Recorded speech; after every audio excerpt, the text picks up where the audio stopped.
E a gente continua falando sobre essa mobilização de moradores que está transformando alguns espaços da cidade. Para conversar com a gente, eu recebo agora a Lara Freitas, que é arquiteta, urbanista e mestre em gestão urbana. Olá, Lara, tudo bem? Oi, como vai? Tudo bom. Bom, esse tipo de mobilização ele só acontece quando o poder público falha? Não, é mais comum acontecer quando o poder público, né, deixa algumas lacunas, mas não só. Né? A gente conhece algumas experiências que começaram por outro caminho, mas a maioria delas acaba quando realmente tem uma situação crítica e isso gera um propósito comum que as pessoas abraçam, né, e resolvem ser parte da solução também para impulsionar, para acelerar o processo de transformação. Agora, há muitos exemplos como esse que a gente viu na reportagem pela cidade? Isso vem crescendo? Vem crescendo, principalmente aí nos últimos anos, nos últimos 10 anos, vem crescendo sim. Eu acho que está muito mais favorável, né, as pessoas se mobilizarem e entenderem que realmente tem algo a contribuir, né, seja exigindo do poder público ou mesmo sendo parte da solução um pouco mais, né, profundamente falando, e até como essas experiências aí, obtendo recursos, né?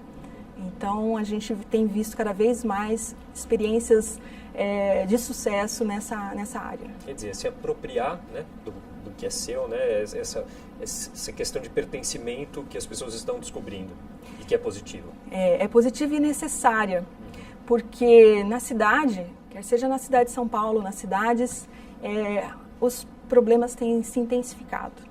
Na verdade, a gente tem cada vez mais complexidade e nem sempre a gente tem os recursos acompanhando, né, essa mesma questão.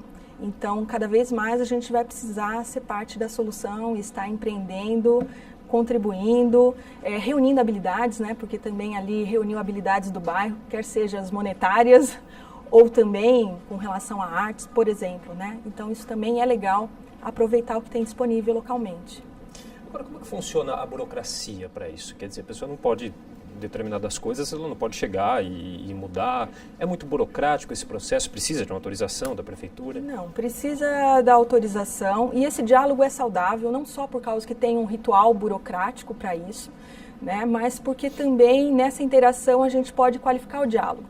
Tanto, né, mostrando o que a população precisa, né, gostaria de ter nas suas proximidades, quanto o poder público colocando quais são as suas flexibilidades ou restrições, né? Então, isso não só porque burocraticamente a gente precisa saber quem é que está querendo intervir, ou quem tem uma proposta, ou quem quer adotar, mas porque essa interação é positiva. A gente tem aí, né, o programa Adote uma Praça, né, que está tentando facilitar, desburocratizar todo esse processo. Na sua opinião, é por aí mesmo? É um exemplo a ser seguido? E o que mais, né, que a prefeitura, que a administração pública poderia fazer tanto para tirar um pouco dessa burocracia, quanto para incentivar, de fato, as pessoas a Eu diria que não é nenhuma burocracia tão extensa, né? Mas o facilitar, eu acho que vem da receptividade do poder público em estar recepcionando propostas de adoção. Porém, esse decreto até que saiu esse ano, ele incentiva mais que os aspectos de zeladoria sejam contemplados, né? Assim, se você pega o documento, está muito mais claro resolver ou dar soluções, incentivar que soluções de zeladoria, de cuidados, corte de grama, sejam oferecidos por um outro ente que não o poder público.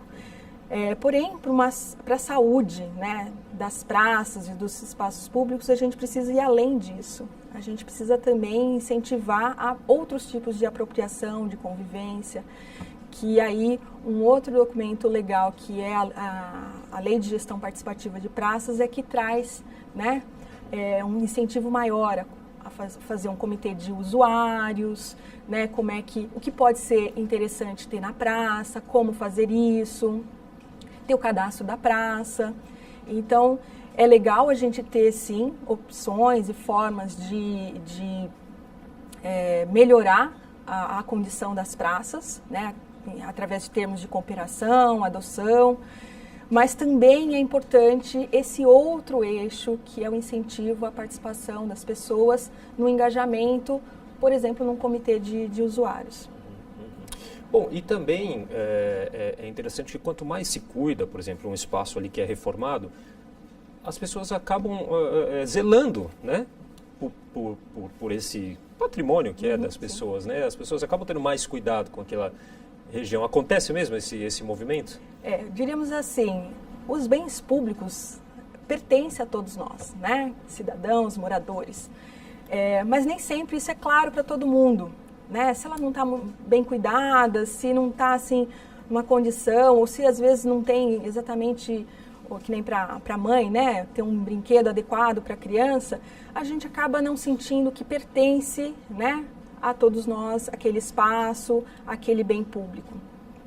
E quando acontece uma oportunidade como essa, né, de muitas mãos executarem, concretizarem algo juntos, o pertencimento acaba ficando muito mais claro, e aquilo, né, que eu, né, tive uma ação mais clara, acaba que a gente tem uma relação mais próxima, né?